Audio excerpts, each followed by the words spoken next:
Good morning. Continuing with our new Hollywood period. So we are gradually coming to the end of that particular period, that is the as the 70s came to a close. And who were the most prominent people of that period? Spielberg and George Lucas. So the most defining film of or rather two films of that period, one is Jaws by Steven Spielberg, his debut feature, and another by George Lucas, which is Star Wars. So how today's class is all about how Spielberg and Lucas practically undid the entire new Hollywood movement. And what are the contribution? I mean, we know that they are tremendously popular, they are commercially extremely successful, but they also took back the entire endeavor to bring about a revolution in cinema, the way films were made. Can anyone tell me how this happened? Why do we hold Jaws, super success of Jaws and Star Wars, responsible for taking the entire movement back? Sandeep. Because they were very big budget movies. Okay. So there wasn't as much leeway given to the director. Any other guess? I guess also movies like Jaws and Star Wars took it back into the studio Mm-hmm. because of the kind of movies They were. So like they couldn't, for obvious reasons, shoot outside on location and use real sound and things like that. Mm-hmm. Okay, quite there. Thank you. So Spielberg's Jaws. All of you know what it's all about. A killer shark in a beach resort town, and the killer shark surfaces time and again, kills people, and then there are three men whose mission is to hunt down the whale. What's the story all about? Now, how is the story told? So my interest, of course you are quite on the mark when you say that Jaws and Star Wars took the movies back to the studio fold. Yes, you are right, but something also was happening by way of in which films were made. And I don't just mean going back to the studios. It was entirely about the author's personality. Yesterday we were talking about how new Hollywood cinema was basically about making personal films. They were nothing but an extension or manifestation of their own personality. But where is the director's personality here? I mean, anyone can make Star Wars or even Jaws.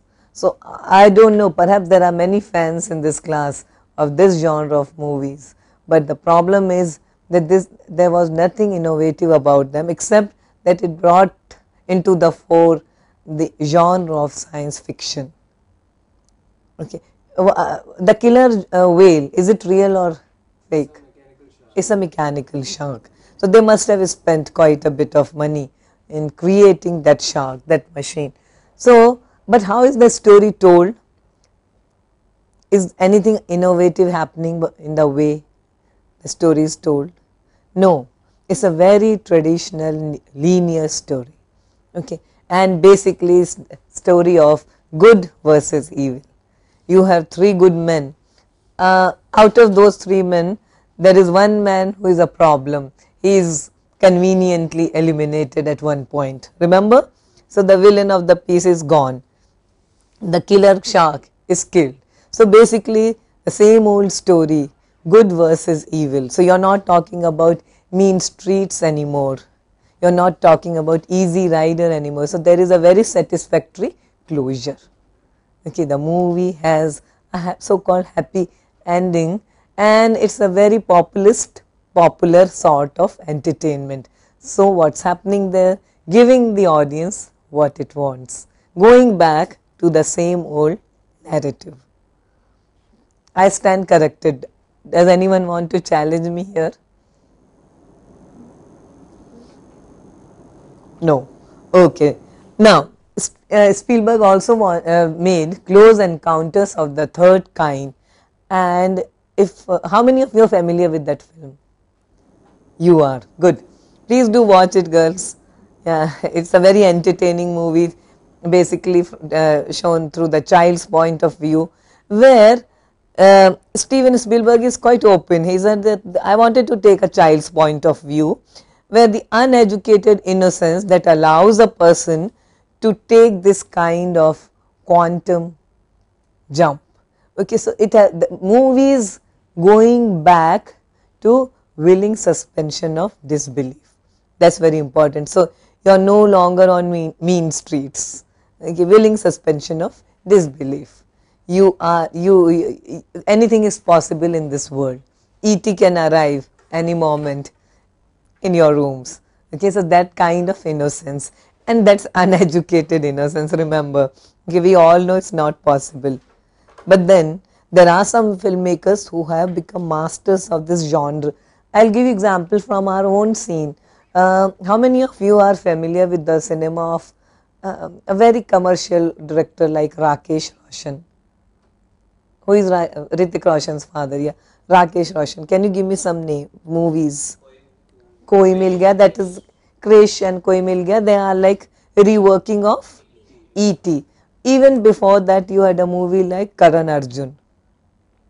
You know, you have these twin brothers played by these very popular stars, and they are killed in the beginning of the movie, and then they are reincarnated. Mother is still around, and then the brothers come back and they take their legitimate revenge against the evil people.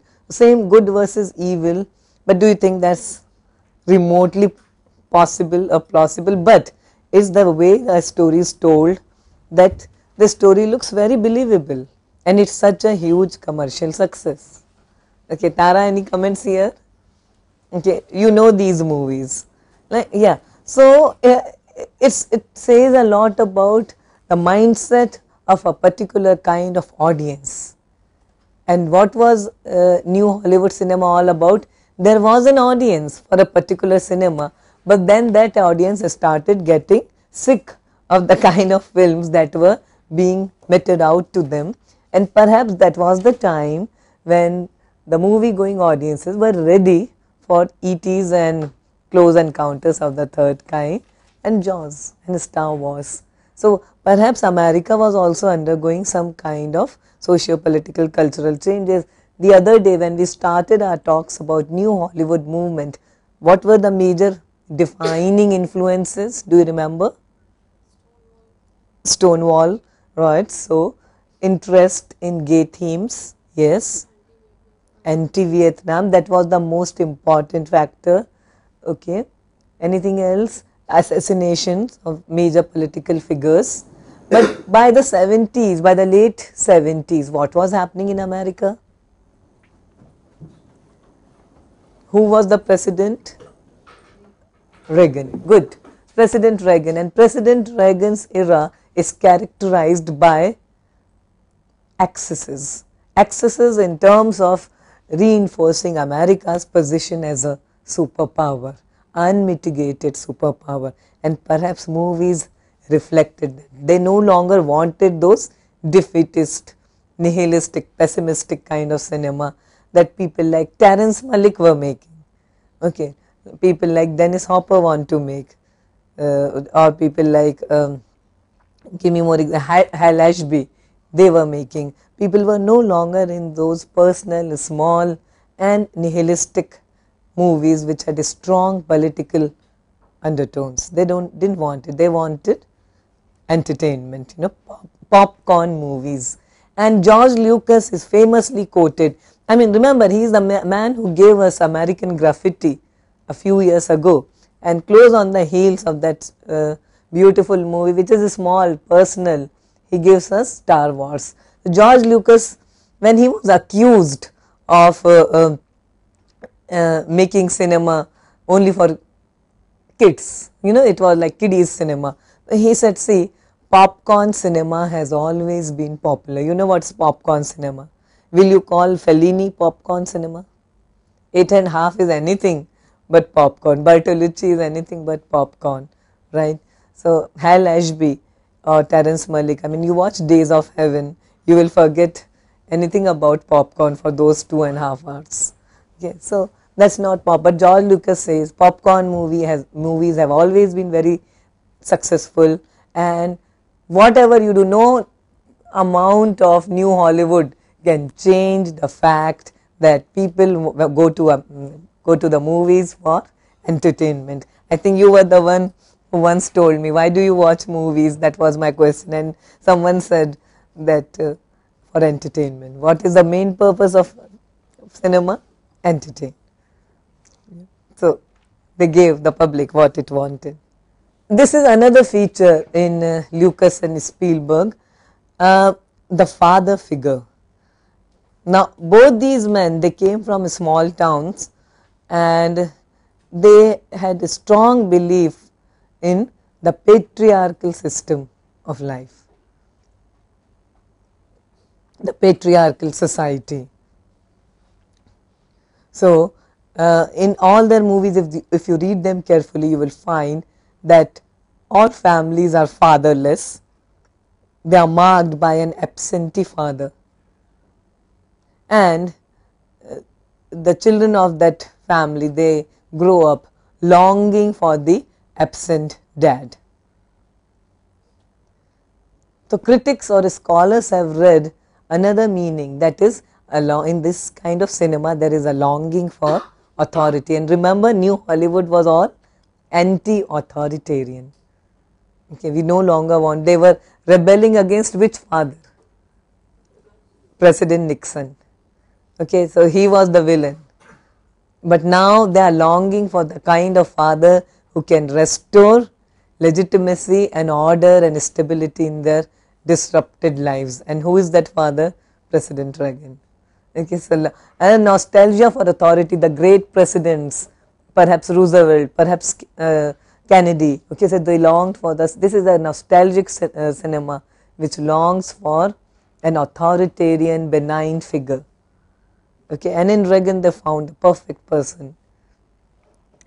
The plots are set in motion by the moral and emotional vacuum at the center of the home. Okay, and this conflict is only resolved by the father surrogates. You need not have a real biological father, but anyone who is also your surrogate father is good enough. In our cinema, having a surrogate father is a very common practice. No, even our ancient epics talk about the gurus. What are gurus if not surrogate fathers? So if you watch these movies, Star Wars, the trilogy, and Indiana Jones trilogy, which is a Spielberg movie, all these movies end on a note of generational harmony. So Indy is reconciled with his father in Indiana Jones, and Darth Vader is revealed as Luke's father. So there is a harmony, restoration of the disrupted universe. Now George Lucas's Star Wars 1977 and came close on the heels of enormous success of American Graffiti. Who made American Graffiti possible? I mean, Lucas had just made a very lukewarm movie called THX. Remember, it was a sci-fi. American Graffiti, yesterday we touched upon it, was directed by Lucas, but who gave the movie enough pull? Coppola. Okay, Coppola, because he was already high on the success of The Godfather, and that entire generation of directors, they looked up to Coppola. He was the father figure, he was the hero. And people didn't believe in American Graffiti at all, the producers and all, and they felt, what is this kind of film which is taking us back to the 50s, and a very feel-good movie, although very personal and small budget and innovative in sense of its narrative and music. Remember, we were talking about the soundtrack. So there are lots of redeeming features in American Graffiti, but there were no buyers, no takers. So Coppola lent the desired weight to the movie. He said he stands to guarantee for the movie. Okay, and Coppola made it possible. So, but what happened at the by the time Star Wars got released and Apocalypse Now got released, what happened? The equations changed, and after that Lucas had no time for Coppola. That's the way it happens.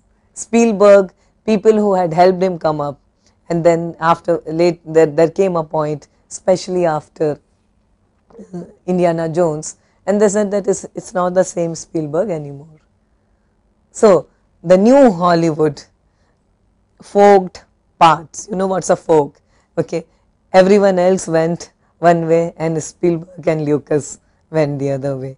It's not like they didn't desire to be authors, but what they desired more was commercial success. So that's what you have to remember.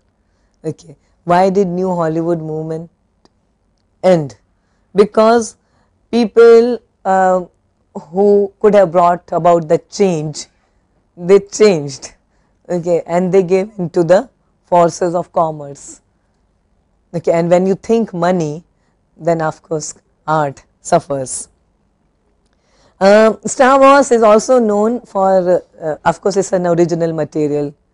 Yes, it's not a adaptation of any pre-existing novel. And something else happened which is very interesting, and only George Lucas had the vision or foresight to say it: merchandising. Okay, so you had T-shirts and you had toys, and you still have, whenever Star Wars is released or remade or whatever, you get all those R2s, R2D2s and all those toys, right? Okay, so that became a big, so toys, T-shirts, books, everything led to serious profit, and Lucas had the complete control over that, and he was the first to do so. So Lucas's enormous wealth came from more from merchandising than from the movie itself, because the movie was produced by the studio, so a chunk of profit was taken away by the studios. How he got rich? Through merchandising, and no one else had thought about this way of making money before Lucas. Okay, so character success recipe of Star Wars, of course, hugely likable characters. Remember, New Hollywood cinema was all about characters, very flawed characters, very human characters. They were not larger than life. That was the major feature, that characters should be as close to real people as possible. But now, who can be close to Darth Vader or Luke Skywalker or Obi-Wan Kenobi? So larger than life characters, and remember, this is what classic Hollywood was all about. A great hero, highly principled, high-minded hero. He emerges and cures the society of all its evil, going back to the roots. Okay, so feel good and happy ending, feel good cinema with happy ending, and follows the trajectory of a hero's journey. Okay, which is such a popular motive, or such a popular trope in most cinema, most popular cinema, right? You won't find any such trajectory in Easy Riders, but you have such things in The Searchers, John Ford Searchers, right? Hero's journey, hero makes a journey, and at the end he emerges a bigger hero than ever before. That's what Star Wars did. Pauline Kael didn't like these movies typically, and of course they were not movies made by Robert Altman or Warren Beatty. So she used the term the infantilization of film industry. What does it mean? Dumbing down. Dumbing down of film industry. So Star Wars, just a brief overview of the journey of the hero. I know you have already done that several times. This is Heroes with 1,000 Faces. Who is the author? Joseph Campbell. Okay, I am taking you back to the point where we started. Hero with 1,000 Faces. Remember when we were doing narrative. So hero starts his journey, there is a departure, there is a call to adventure, and Luke receives a message from Princess Leia. First he refuses, he is fearful of leaving his old comfortable life, and look at the trajectory that Lord of the Ring follows. Okay, so there is a pattern that most blockbusters follow, and this is a template. So, beginning of the end of New Hollywood, what were the features? One major, of course, Star Wars and Indiana Jones and Jaws, they dumbed down the audience, that's one feature. But there was another important thing, there was another more damaging factor for the end of the New Hollywood cinema. Directors became megalomaniacs, and there are any number of examples of this. If you read into the history of that period, you will understand all those great directors, they made a couple of good movies, great movies, movies which have come to be a part of canon, but then they just fell by the wayside. Okay. Dennis Hopper, after Easy Rider, people were clamoring for him, begging him literally to make another movie. He came up with the last movie in 1971, and it's I don't know if you have watched the movie, the last movie, and it was so attacked and reviled by critics. You know, they have a thing called preview audience. So they decided to what is preview audience? Before releasing it formally, they show it to a select group of people in order to gauge responses. So if people during the preview say, no, the picture doesn't work, okay, you need to change this and that, so usually directors, your filmmakers comply. Now Dennis Hopper decided, because he felt that a chunk of his audience, all his loyal supporters, they belong to college campuses, you know, all high on rock and roll and the counterculture movement. So he previewed the movie to a group of college students, and they were outraged. One of the female students, because she was so appalled by the way women were portrayed in the film, she punched him on his nose and he started bleeding, and she said she is going to kill him. And the producer who was there with Dennis Hopper, he said that you know, suddenly immediately I thought of the scenario from Tennessee Williams' play Suddenly Last Summer. You know what happens in Suddenly Last Summer? Okay, there is this young man who finds himself in among a group of cannibals on a remote island, and they tear him to pieces and eat him up. That's the way Suddenly Last Summer ends. Okay, it starred Monty Clift. He played the psychiatrist, not the dead man. Catherine Hepburn, who plays the mother of this dead boy, and Elizabeth Taylor, the love interest of this dead boy.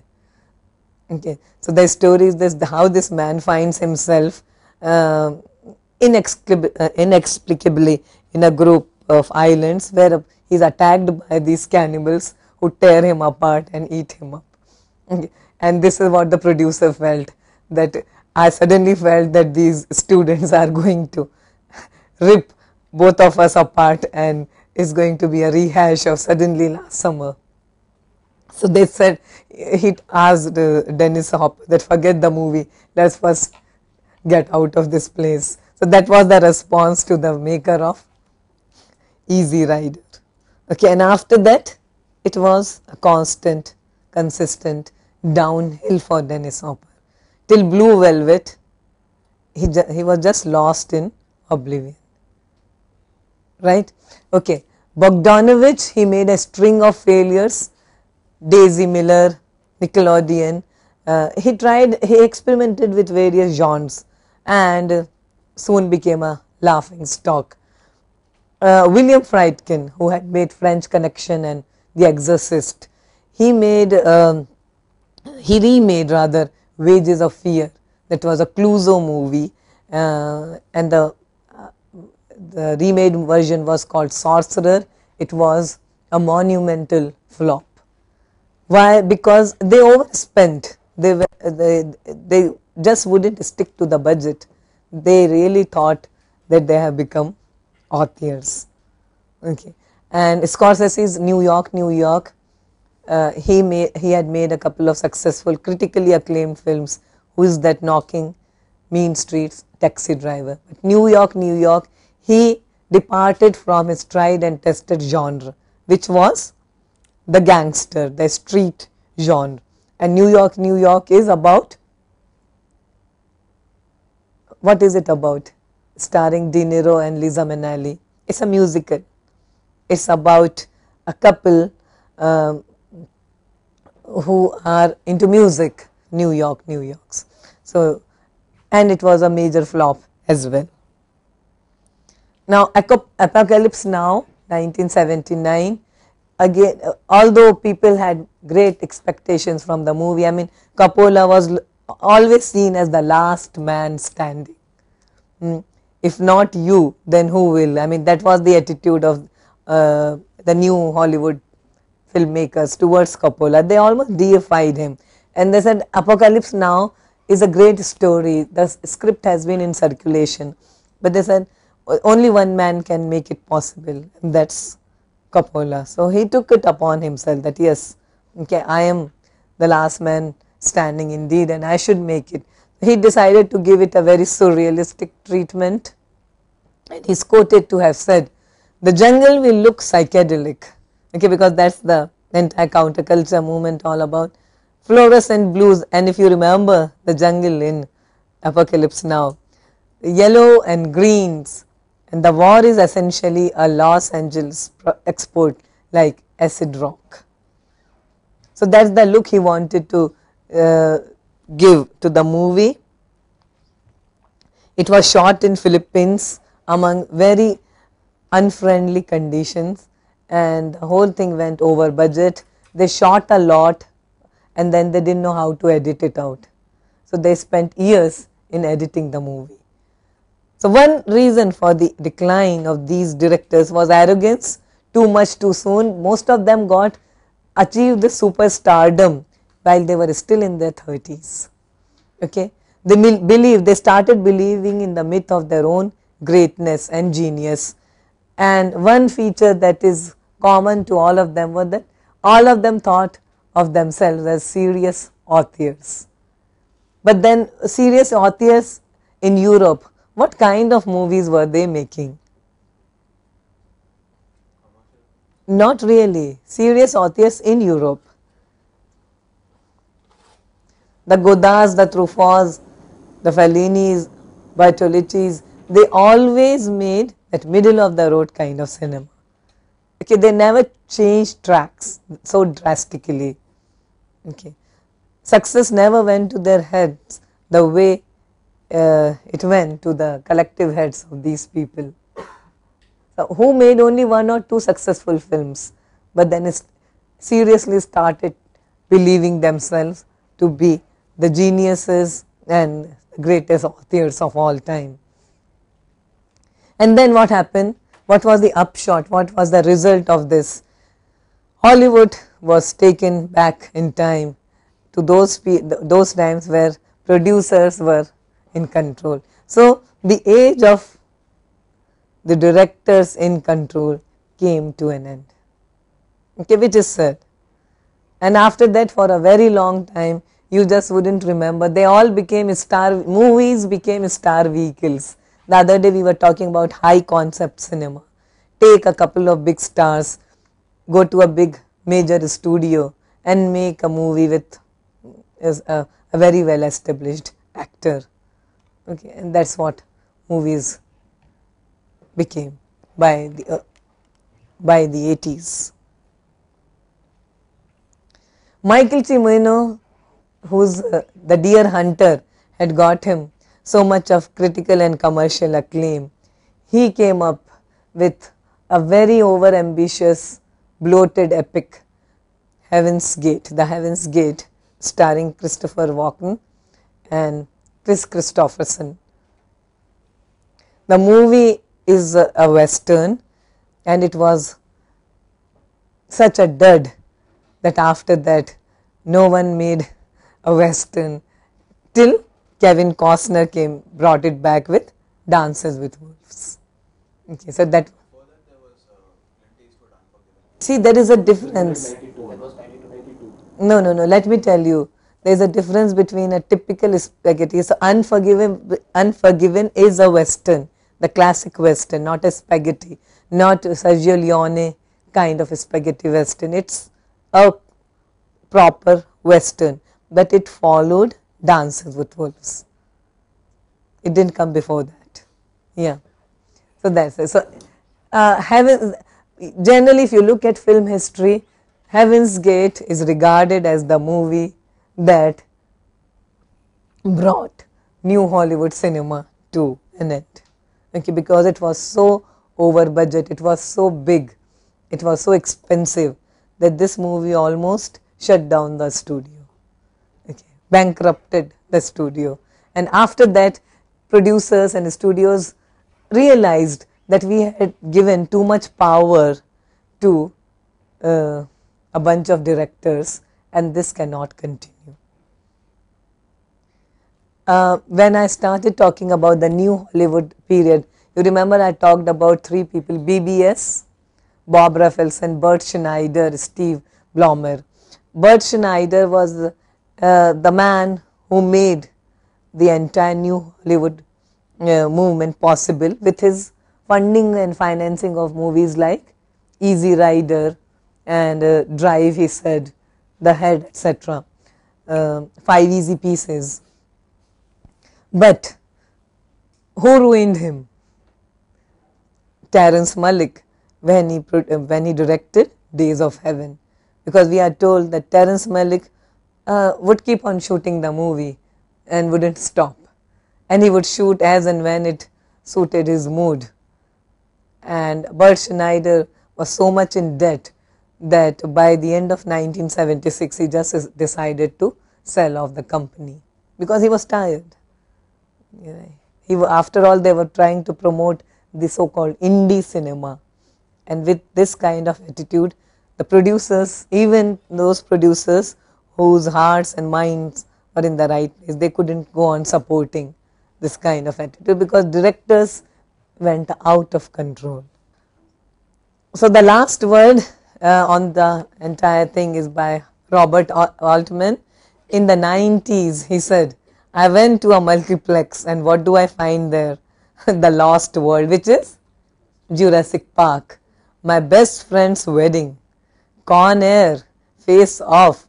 Movies have just become a big amusement park. It's the death of film. I'm very sure that for many of you, these are the best films ever made. Okay, I'm very sure, because when people talk Hollywood or they say, oh, we watch international films, and then you talk to them, what do they watch?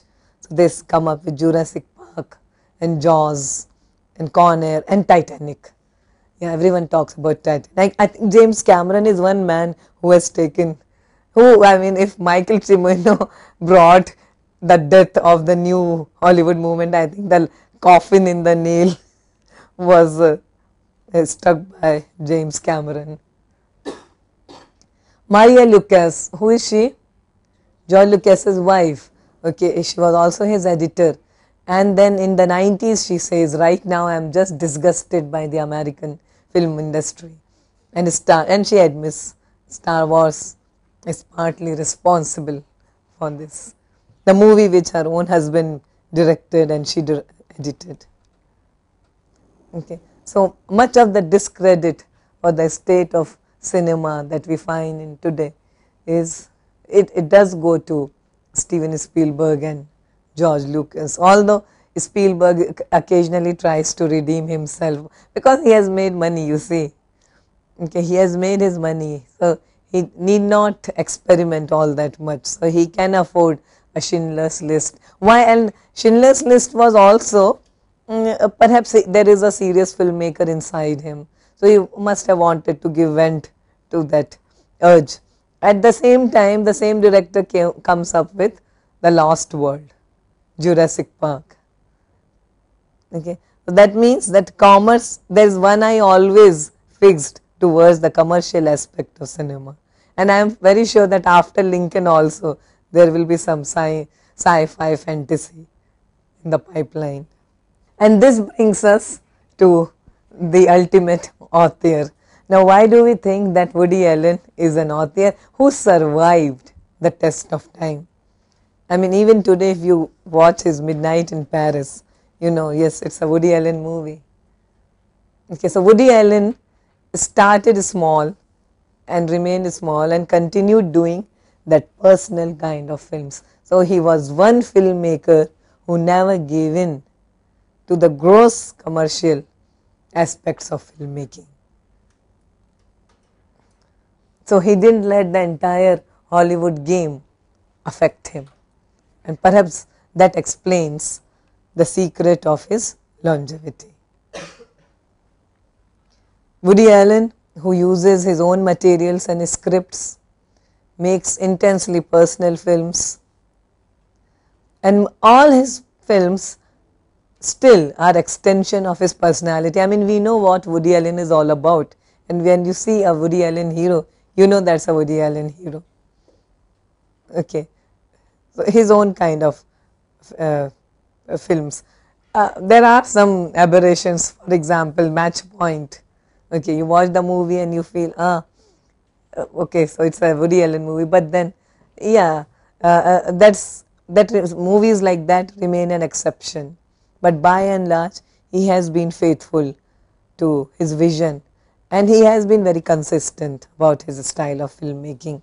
So, how many of you have watched Annie Hall? Quite a few. I will take you to this movie and just watch the first few moments of the film. It's from Manhattan. It's a late 70s movie directed and starring Woody Allen. You liked what you saw? Okay, do watch Manhattan. It's one of his best. Okay, you can rank it alongside Annie Hall and that movie, what is it? The Crimes and Misdemeanors. Crimes and Misdemeanors and Manhattan. You know, if you want to just make a list of he's very prolific. Yeah, there's never a dull moment. But if you count his best three or four movies, in Manhattan ranks among them. It's that good.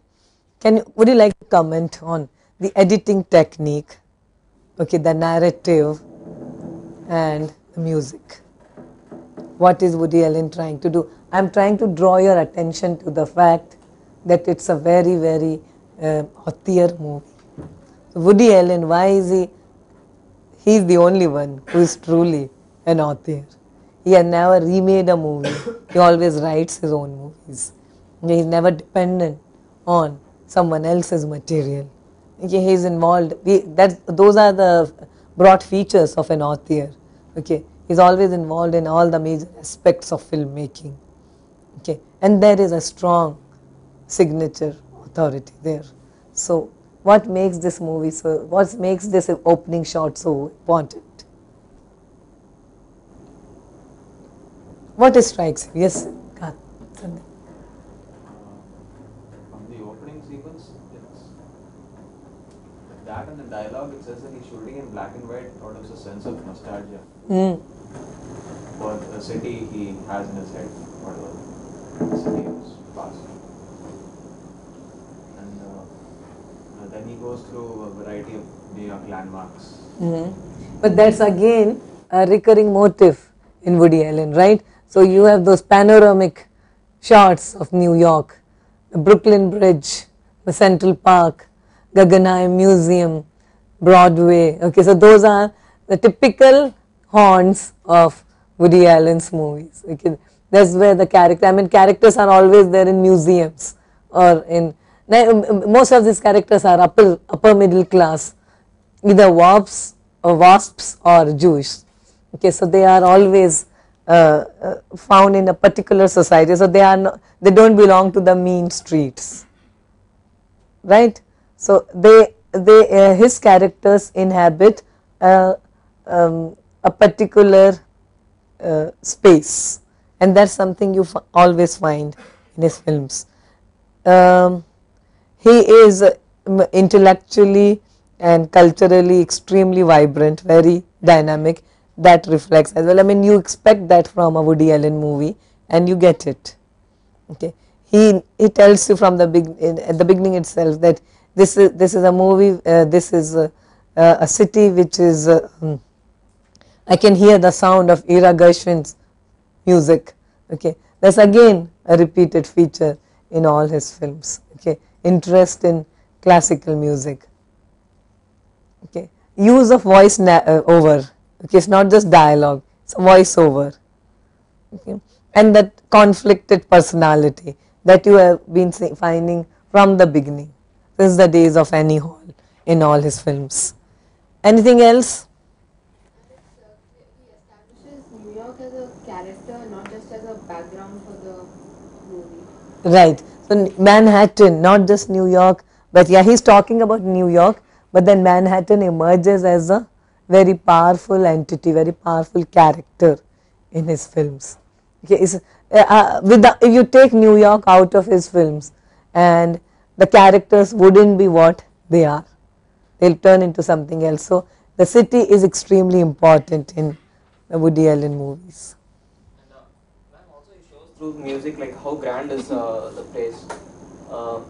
The grandeur of the yeah. So that even when you know he's an author, that you understood, right? He's an author who is an author in the movie. He's writing a book, and chapter 1, the kind of contradictions, the contradictory feelings he has about his city. It is many things to him. He always feels very vibrant because it's not New York City. Okay, so his personality is shaped or forged by his city.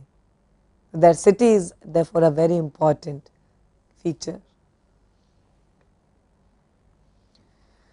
Woody Allen, too, like most authors of his generation, was deeply influenced by the European cinema. He says that I have made perfectly decent films, but so far I haven't yet made 400 Blows or Jules and Jim or even 8½. And that for all new Hollywood filmmakers, that's the touchstone, that's the benchmark. Those are the kind of movies we should be making. Otherwise, we are all very ordinary. That's what he has always believed in.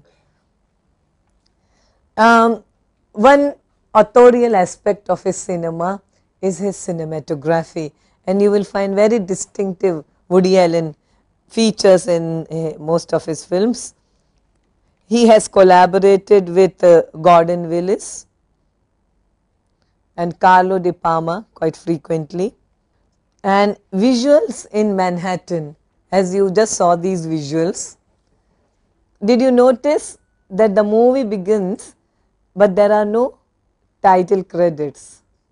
Okay, what kind of editing technique do you find? It's a montage. Okay, please keep going back to your earlier classes.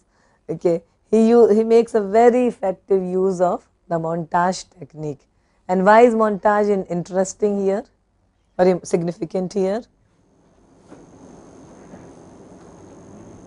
Because it gives you a very good overview of the city, snapshots from the city. So it's important to use that technique here. Again, like most of his films, and like in the true tradition of the auteur cinema, Manhattan is also shot on location, and Annie Hall, and if you watch his other films, most of them are shot on location, including those 3 British movies. Okay, there is apart from Match Point, what are the 2 other? 3. It's a trilogy of British movies. Just do your homework, and then of course it was followed by Vicky Cristina. Okay, most movies, almost all his movies are shot on locations. Manhattan, he uses the iconic bridge shot. This is an iconic shot, if you know the movie. Okay, sitting on a bench under the bridge. the famous planetarium visit and the dialogue there.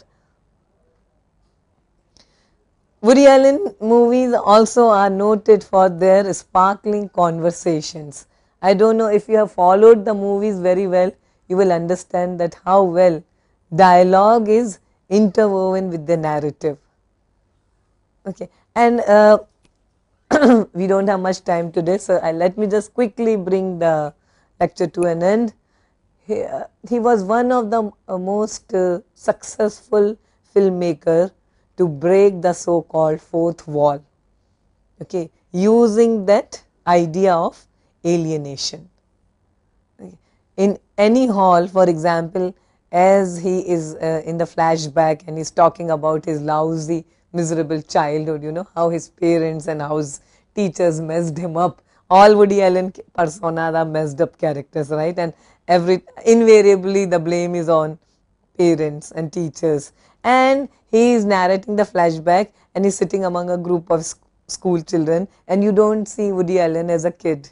You see him as a fully grown Woody Allen as he was then, a fully grown up character sitting amidst a group of school children. So that's breaking the fourth wall. Martian McLuhan makes an appearance. Remember, in Annie Hall, they are talking about, yes, and then McLuhan appears.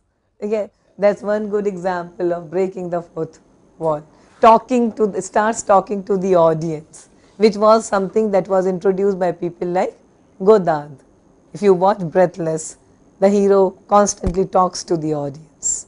Okay, and in Woody Allen, you often find that happening. So Woody Allen, one filmmaker who has survived the ups and downs of the New Hollywood movement.